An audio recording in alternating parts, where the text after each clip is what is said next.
Imagine yourself in a 4th grade classroom. It's a beautiful, sunny, late spring day. The school year is winding down. But you've just been assigned an extra 50 long division problems by your teacher, Mr. Davis. He calls it enrichment.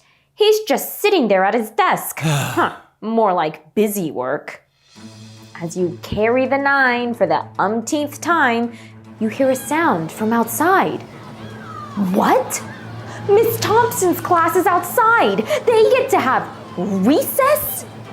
This shouldn't surprise you though. Your friend told you that Miss Thompson worked out a deal with their class, a contract, if you will. If they follow the rules and get their work done early, they get to go outside. You know this would never happen in Mr. Davis's class. Sweet freedom is oh so elusive. Tears well up in your eyes. Your face turns red. Ugh. You want to scream, but the looming after-school detention stops you. How come Miss Thompson's class gets to go outside? And more importantly, how come they can have a say and earn rewards? Miss Thompson actually respects her students. Ah! Enough is enough! It's time for revolution! You rise to your feet, fist raised. Give me recess or give me death! All right, champ, that's detention for the rest of the year. Perhaps 4th grade you were pretty upset working day after day for a demanding dictator, a teacher. But imagine what the 18th century French peasants must have thought. Their hard-earned money went into building Versailles. They then had to put up with 2 more absolutist Louis, and all the while, across the ocean, a new nation won independence on the grounds of freedom and democracy. And, oh yeah, French taxes helped pay for their revolution. Our lesson-specific questions are: what was France's Ancien Régime and how was it divided? What factors encouraged a movement for change in 1780s France? What did the Third Estate demand in the 1789 meeting of the Estates General? And our big picture question: why do hierarchies form? What keeps them in place or leads to their downfall?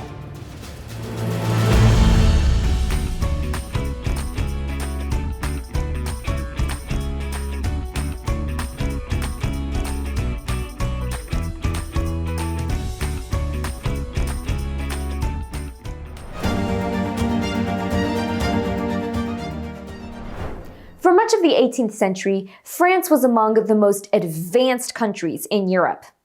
But its people were losing their patience with the high taxes, inflation, out-of-touch aristocracy, and what was, to many, an outdated social order. France was in an era now known as the Ancien Régime, or Old Regime, a political and social system that had existed since the late Middle Ages. Under the Old Regime, everyone was a subject of the king and a member of one of 3 social classes. The First Estate was the Catholic clergy.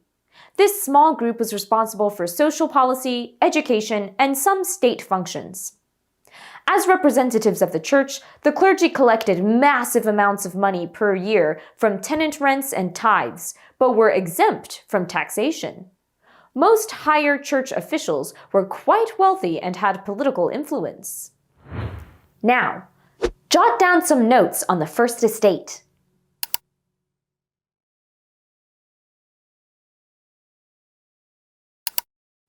The Second Estate, the nobility, made up less than 2% of the population, but owned 20% of the land. Noble families were granted their titles by means of special service to the king, and these titles were passed down, so the children of nobles were born into privilege. The nobility paid almost no taxes, and most were extravagantly wealthy. Now pause to review the Second Estate.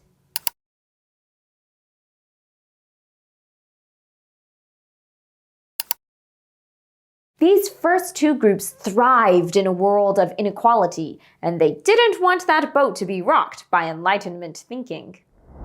The third estate was, well, everyone else, over 97% of the population. The third estate comprised three groups, and together they bore the tax burden of France. The first group was the bourgeoisie, or the middle-class bankers, factory owners, merchants, and artisans.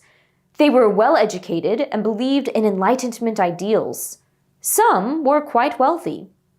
Next were the urban workers, the tradespeople, apprentices, domestic servants, and laborers.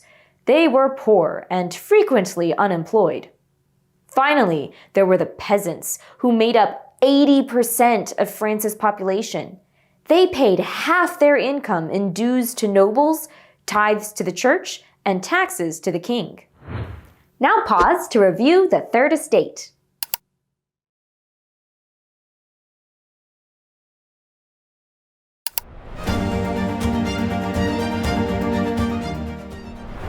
With this social imbalance, change was on the horizon in France, the result of a combination of factors. First, Enlightenment views were growing in popularity among the Third Estate. They knew that they carried the weight of taxation, yet enjoyed few, if any, privileges. Inspired by the American Revolution and the words of Enlightenment thinkers, they called for democratic change.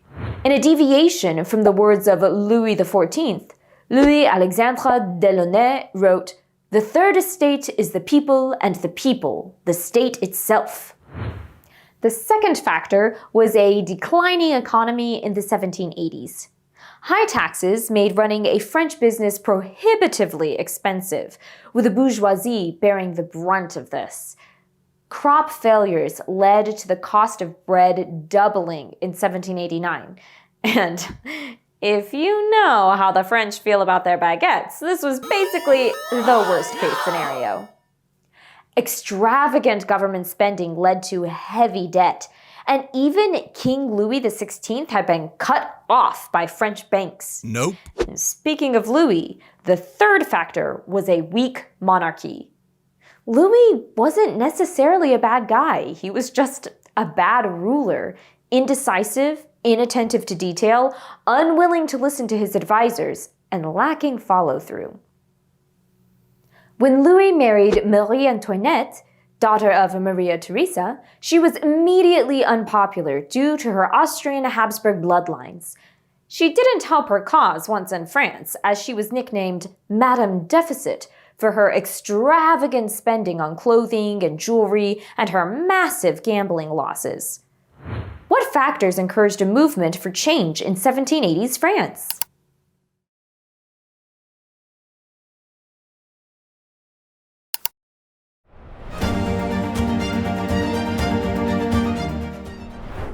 Louis ran out of money and raised taxes on the nobility, who were predictably displeased. They forced Louis to convene the Estates General, a representative group of all social classes, to vote on the new tax. In the Estates General, each estate met in a separate hall and had one vote per estate, meaning that the upper-class clergy and nobility, whose interests often aligned, could easily outvote the Third Estate 2-1. But the momentum was shifting. In 1789, the Third Estate delegates, mostly bourgeoisie, outnumbered the delegates of the other two estates. They insisted that all three estates should meet together and that each delegate, not estate, should have their own equal vote.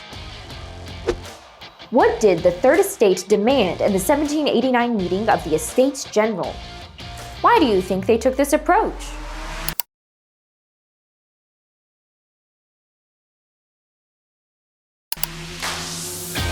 Would Louis side with the upper classes and the old way of doing things, or go with the Third Estate's new idea? Well, you'll have to wait to find out. Before we close out today's video lesson, let's preview the first part of our big picture essential question. Why do hierarchies form? Let's examine it in the context of the Ancien Régime. The clergy made up the First Estate. Recall that France was a staunchly Catholic state, and that the Catholic Church had been at the center of European life for centuries. Kings believed their power was derived from God, so naturally the Church would play a significant role in the functions of the crown. So it makes sense that the clergy would have a weighty presence on the social scale. How about the second estate? Remember, noble titles were earned through special service to the king and passed down through generations. Their relationship with the king was quite advantageous. When, for centuries, the king basically said, "Hey, everyone, this guy right here and everyone in his family, they're all special," it tended to make life a bit easier for them. The third estate was, well, the common people. They had no special privileges and carried the tax burden of France. But even within the third estate, a hierarchy formed. Some of the bourgeoisie were quite wealthy, seeing themselves as equals to the nobles, even owning the banks that nobles borrowed from.